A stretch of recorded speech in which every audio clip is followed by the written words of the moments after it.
பொன்னியின் செல்வன் நாவலை பொறுத்த வரைக்கும் ரொம்ப சுவாரஸ்யமான ஒரு சீக்வன்ஸ்னா அது வந்தியத்தேவனோட பயணம் தான். நாம பழைய ஆங்கில சரித்திர நாவல்களை எடுத்துக்கிட்டோம்னாலும் அதுலயும் இந்த பயணம் தான் ஒரு முக்கியமான விஷயமா இருக்கும்.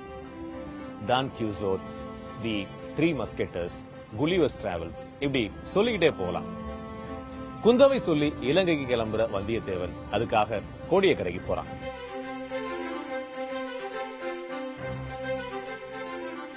நான் இப்ப போயிட்டு இருக்கிறது தமிழ்நாட்டோட ஒரு எல்லைக்கு, கோடியக்கரை.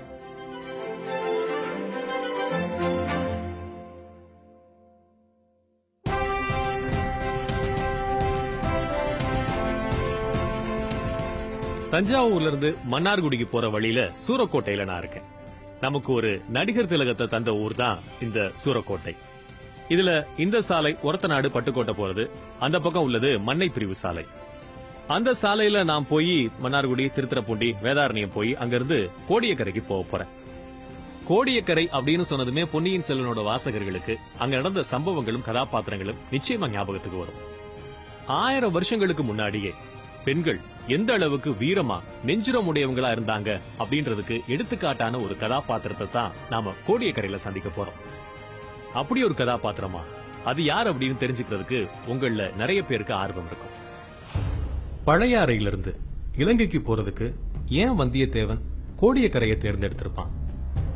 ராமேஸ்வரம் போனா அங்கிருந்து இலங்கையோட தலைமன்னாருக்கு போகலாம். கோடியக்கரைக்கு போனா யாழ்ப்பாணத்துக்கு போகலாம்.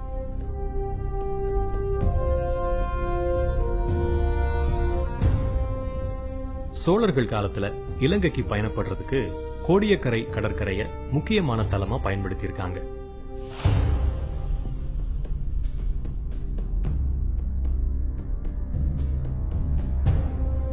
கோடியக்கரைக்கு போயிட்டு இருக்கப்ப வேதாரண்யத்தை கடக்கும் போது உப்பளங்களை பார்க்க முடிஞ்சது. மனித வரலாற்றுல உப்பிற்கு முக்கிய பங்கு இருக்கு. தமிழக வரலாறும் இதுக்கு விதிவிலக்கு இல்ல. அந்த காலத்துல பண்ட பரிமாற்ற முறையில நிறைய பேருக்கு கூலியா உப்ப கொடுத்திருக்காங்க. உப்பளங்கிற வார்த்தையிலிருந்து தான் சம்பளம் அப்படின்ற வார்த்தையே உருவானதா சொல்றாங்க.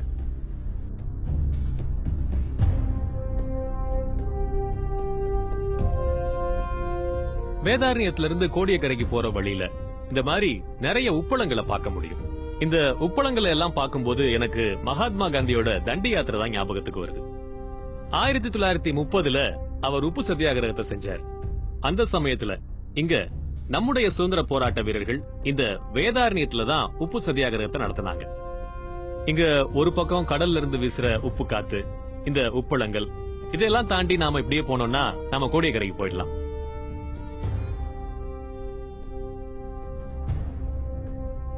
சரித்திர புகழ் பெற்றிருந்தாலும் கோடியக்கரை இன்னைக்கு சின்ன ஊர் தான். நாகப்பட்டினம் மாவட்டத்துல அழகான கடற்கரை பகுதி. இதுக்கு காலிமர் முனை அல்லது கள்ளிமேடுன்னு வேற பேர்கள் இருக்கு.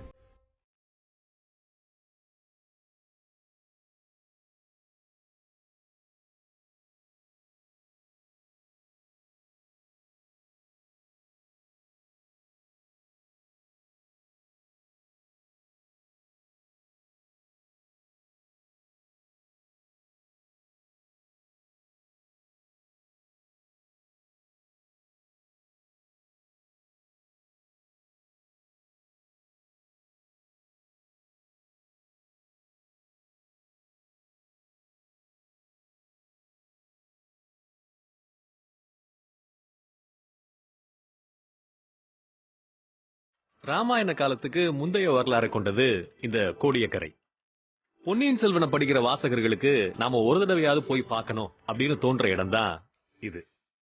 இதுக்கு காரணம் பொன்னியின் செல்வன்ல பல முக்கியமான சம்பவங்கள் இங்க நடக்குது அப்படிங்கிறது மட்டும் இல்லாம கல்கி இந்த கோடியக்கரை பத்தி வர்ணிக்கிறதும் தான். அந்தி நேரம் அமைதி பெற்று விளங்கியது. கோடியக்கரையின் ஓரத்தில் கடல் அலை அடங்கி ஓய்ந்திருந்தது. கட்டுமரங்களும் படகுகளும் கரையை நெருங்கிக் கொண்டிருந்தன. கடலில் இரை தேடச் சென்ற பறவைகள் திரும்பி வந்து கொண்டிருந்தன. கரையில் சிறிது தூரம் வெண்மணல் பறந்திருந்தது. அதற்கு அப்பால் வெகு தூரத்துக்கு வெகு தூரம் காடு படர்ந்திருந்தது. காட்டு மரங்களின் கிளை ஆடவில்லை, இலைகள் அசையவில்லை. நாலா பக்கமும் நிசப்தம் நிலவியது. செங்கதிர் தேவன் கடலும் வானும் கலக்கும் இடத்தை நோக்கி விரைந்து இறங்கிக் கொண்டிருந்தான். மேகத்திரள்கள் சில சூரியனுடைய செங்கதிர்களை மறைக்க பார்த்து தாங்களும் ஒளி பெற்று திகழ்ந்தன. கல்கியோட வர்ணைய பிரதிபலிக்கிற காட்சிகளை இன்னைக்கும் கோடியக்கரையில பார்க்கலாம்.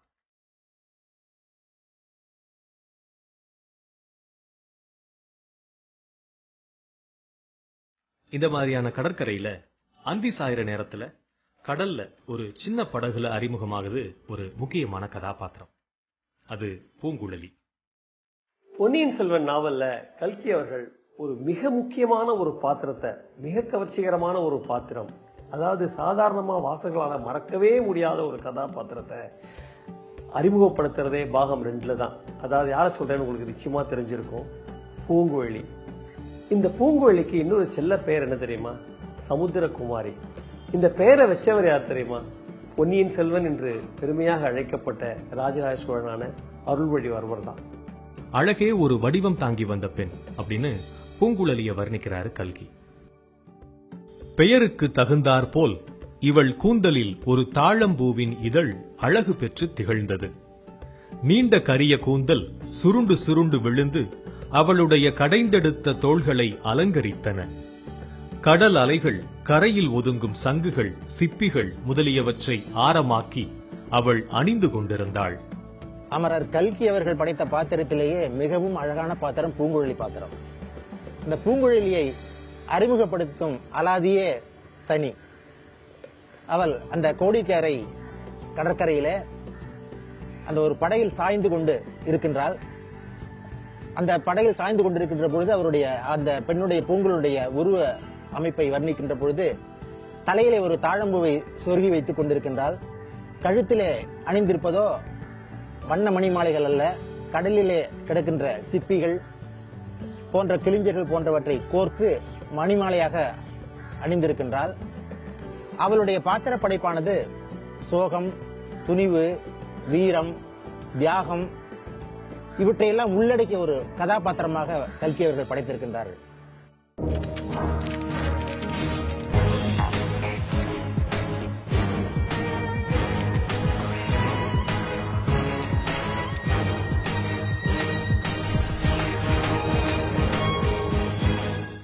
பொன்னியின் செல்வன் நாவலை வாசிக்கிற எல்லாருக்குமே பிடிச்சமான ஒரு கேரக்டர்னா அது பூங்குழலி தான்.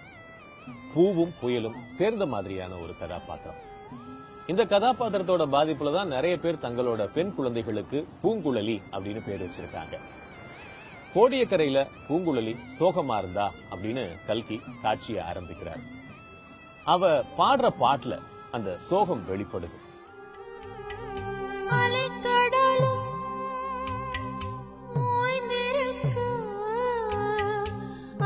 கடல் பொங்குவதே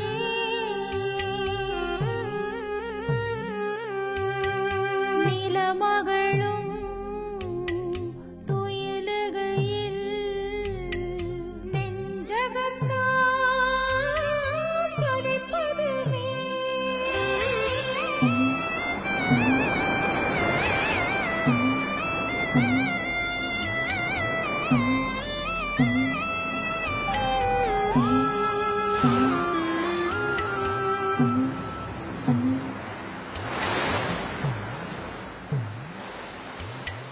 காட்டினில் வாழ் பறவைகளும் கூடுகளை தேடினவே.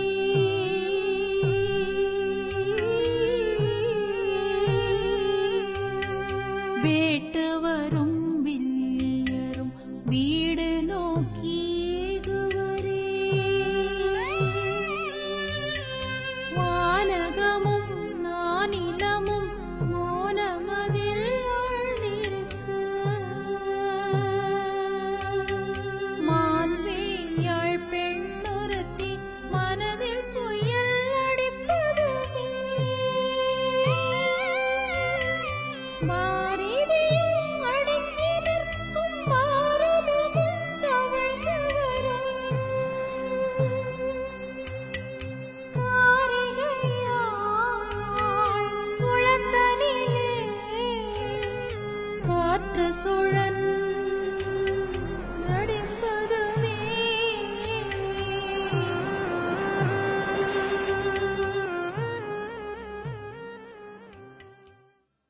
தலைவனை பிரிஞ்ச தலைவியோட சோகத்தை சொல்றது மாதிரி நிறைய சங்ககால பாடல்கள் இருக்கு. கிட்டத்தட்ட அதே அளவு வீரியத்தோட தான் கல்கி இந்த பாடலை எழுதியிருக்கிறார். பூங்குழலி அடிக்கடி இந்த பாட்டை தான் பாடிட்டு இருப்பாளாம். இந்த பாட்டோட சோகத்தை கேட்டு கடல் அலையே அப்படியே நின்றுமா? அப்படி என்ன சோகம் பூங்குழலிக்கு? பூங்குழலி படக கடற்கரையோரமா வச்சுட்டு காட்டுப்பகுதியை நோக்கி நடக்க ஆரம்பிக்கிறார். அவளுக்கு சீக்கிரம் வீட்டுக்கு போறதுக்கு இஷ்டம் இல்லை. அதனால கோடியக்கரை குலகர் கோயிலுக்கு போறான்.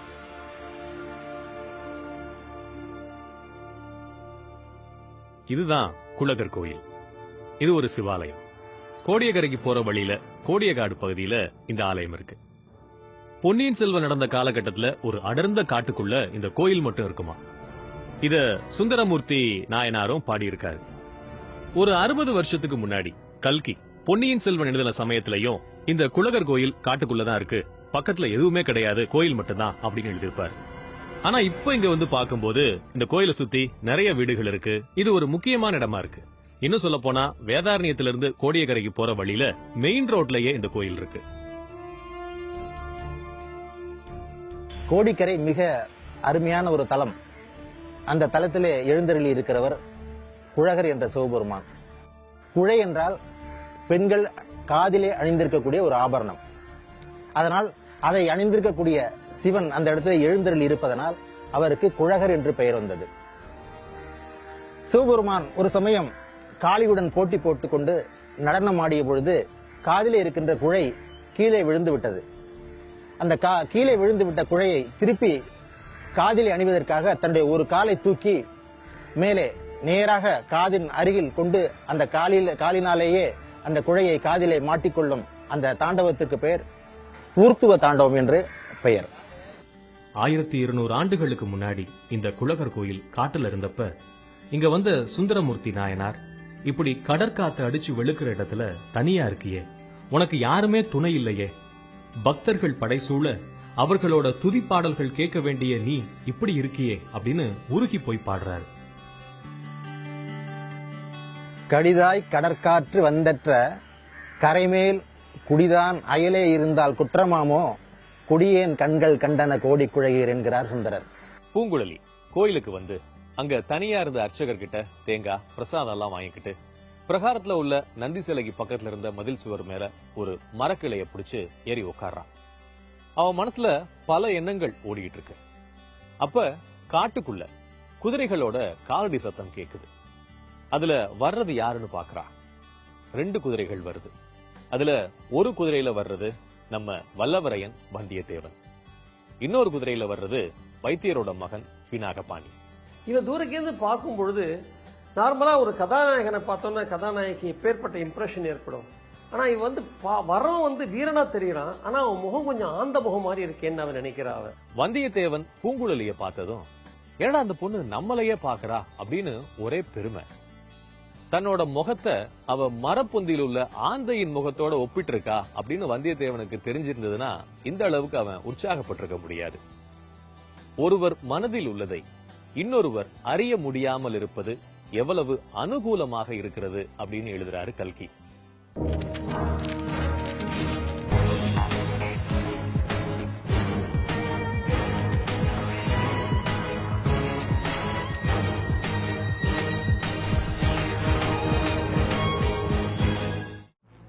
பொன்னியின் செல்வனுக்கு அதிகமான வாசகர்களை ஏற்படுத்தி கொடுத்தது கதை அமைப்பு மட்டுமில்ல, வெவ்வேறு சூழல்ல அறிமுகமாகிற கதாபாத்திரங்களும் தான். அதுல ஒரு முக்கிய பெண் கதாபாத்திரம் இந்த பூங்குழலி. பூங்குழலி அந்த இடத்துல கோடியக்கரை முழுவதுமே அவளுக்கு மனதுக்குள்ள அப்படியே ஒவ்வொரு இடமும் அவளுக்கு தெரியும். அந்த காட்டுக்குள்ள நடக்கிற விஷயங்கள் எல்லாம் அவ வந்து வேகமா ஓடி மான்களோட மான்களா துள்ளி துள்ளி ஓடிட்டு இருக்கும் பொழுது ஒரு மான் அங்க இருக்கக்கூடிய ஒரு புதைக்குழில மாட்டிக்குது. அத வந்து முதல்ல தூக்கி காப்பாத்துறா. ஒரு மான் புதைக்குழிக்குள்ள மாட்டிக்கிற விஷயத்தை எதுக்கு இந்த இடத்துல கல்கி எழுதுறார் அப்படின்னு நம்ம யோசிச்சு பார்க்கும் பொழுது புதைக்குழிக்கு அது அறிமுகமா இல்ல பின்னால வரப்போற சம்பவங்களுக்கு அது ஒரு ஆரம்பமாங்கிறது நமக்கு யோசிச்சு பார்த்தா தான் தெரியும். வந்தியத்தேவனை பார்த்ததும் பூங்குழலி சுவர்ல இருந்து குதிச்சு ஓட ஆரம்பிக்கிறா. உடனே நம்ம வந்தியத்தேவனும் அவளை துரத்துறான். காட்டுலையும் கடல்லையும் வளர்ந்த பொண்ணு, அதனால அவளை மாதிரி வந்தியத்தேவனால ஓட முடியல. திடீர்னு வந்தியத்தேவன் ஐயோ அப்படின்னு கத்துறான். ஓடிட்டு இருந்த பூங்குழலி திரும்பி வந்து பாக்குறான். வந்தியத்தேவன் பாவம் ஒரு புதகுழியில சிக்கி இருந்தான். பூங்குழலி அசரல. அங்கிருந்த ஒரு துடுப்ப நீட்டி வந்தியத்தேவனை காப்பாத்துறான். முதல் முறை வந்தியத்தேவன் பூங்குழலியை பார்த்து ஆச்சரியப்படுறான். அவ ஓடுன ஓட்டமும் யோசிக்காம அவனை காப்பாத்த எடுத்துக்கிட்ட முயற்சிகளும் வந்தியத்தேவனை கைப்பிடிச்சு இழுத்து காப்பாத்தியதும் அவ கையில உள்ள பலமும் அவனை ஆச்சரியத்துல மூழ்கடிச்சிருச்சு. அவளை பத்தி கல்கி வர்ணிச்சதையே நானும் உங்களுக்கு சொல்றேன். காட்டிலும் மேட்டிலும் கல்லிலும் முள்ளிலும் அந்த பெண்ணை தொடர்ந்து வந்தியத்தேவன் ஓடினான். ஒரு சமயம் அவள் கண்ணுக்கு தெரிந்தாள், மறுகணத்தில் மறைந்தாள்.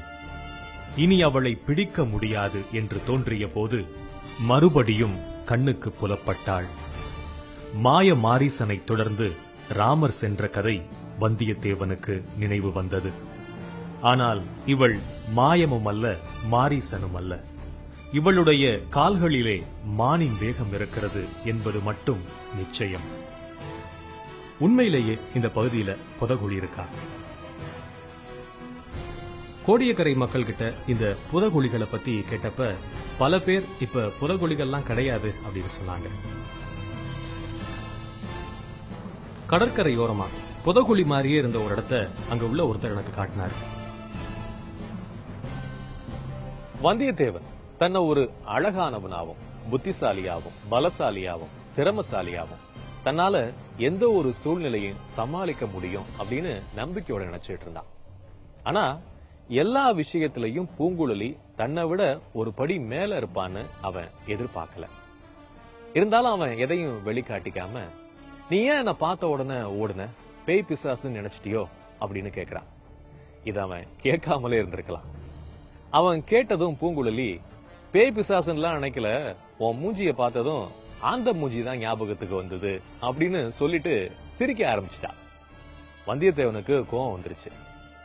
உன் குரங்கு மூஞ்சிக்கு என் ஆந்த மூஞ்சி ஒன்னும் குறைஞ்சு போகல அப்படின்னு முணுமுணுக்கிறான். நல்ல வேளை உன் சொன்னது பூங்குழலியோட காதுல விழல. பூங்குழலி கிட்ட வந்தியத்தேவன், நீ சேந்தன் அமுதனோட அத்தை பெண் தானே அப்படின்னு கேட்டு உறுதி செஞ்சுக்கிறான். ரெண்டு பேரும் கடற்கரையோரமா நடந்து கலங்கரை விளக்கம் நோக்கி போறாங்க. போகும்போது பூங்குழலி சொல்றான், நீ விழுந்த புதகுழியில மாடு குதிரையெல்லாம் விழுந்து செத்துருக்கு தெரியுமா அப்படின்னு. அதை கேட்டதும் வந்தியத்தேவன் உடம்பு சிலிர்க்குது. உண்மையாவே வந்தியத்தேவன் உயிரை பூங்குழலி காப்பாத்தி இருக்கா. இப்ப மட்டுமா, இன்னும் வரப்போற சந்தர்ப்பத்திலையும் பூங்குழலியினால எவ்வளவோ உயிர்கள் காப்பாற்றப்பட போகுது. கோடியக்கரை பகுதியில் இருக்கிற சதுப்பு நிலக்காடுகள் புகழ் பெற்றவை. வனவிலங்குகள் சரணாலயம், பறவைகள் சரணாலயம் ரெண்டுமே இணைஞ்சதா கோடியக்கரை சரணாலயம் இருக்கு.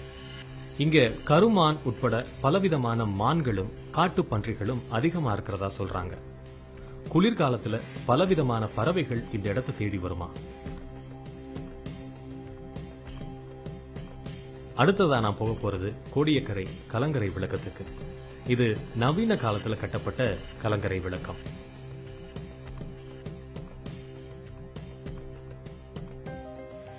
கலங்கரை விளக்கங்கள் கடற்கரையோட ஒரு அங்கம். கடல்ல பயணம் செய்யக்கூடிய கப்பல்களுக்கும் படகுகளுக்கும் கரைய அடையாளம் காட்டக்கூடிய ஒண்ணு.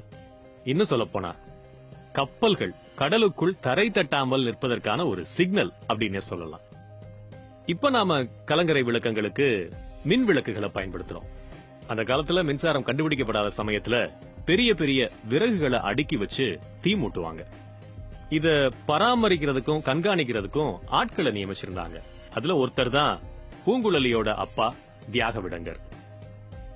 சோழர்கள் காலத்துல இருந்த கலங்கரை விளக்கம் எங்க அப்படின்னு தேட ஆரம்பிச்சேன். மக்கள் சொன்ன விவரத்தை வச்சு காடு மேடெல்லாம் சுத்தினேன்.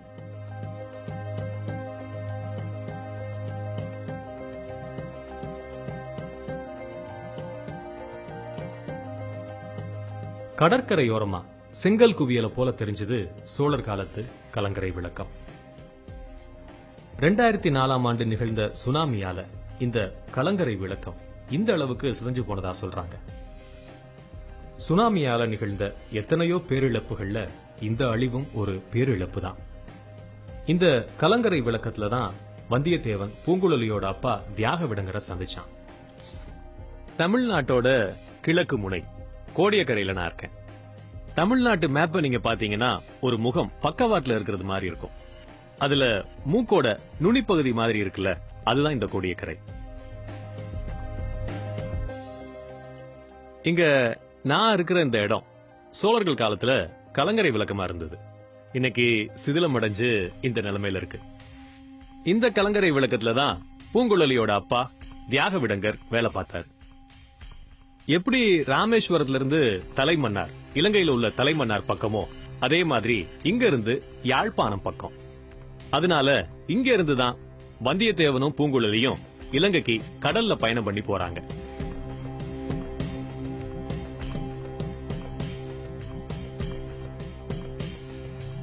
தியாகவிடங்கர் கிட்ட இலங்கைக்கு போறதுக்கு உதவி கேட்கிறான் வந்தியத்தேவன். அவர் உடனே சரின்னு சொல்லிட்டு அப்புறம் தயங்குறாரு. அந்த தயக்கத்துக்கு என்ன காரணம்னு கேட்ட உடனே வந்தியத்தேவனுக்கு தலையே சுத்திடுச்சு. அப்படி அவர் என்ன சொன்னாரு? நாம் அடுத்த வாரம் சந்திக்கலாம்.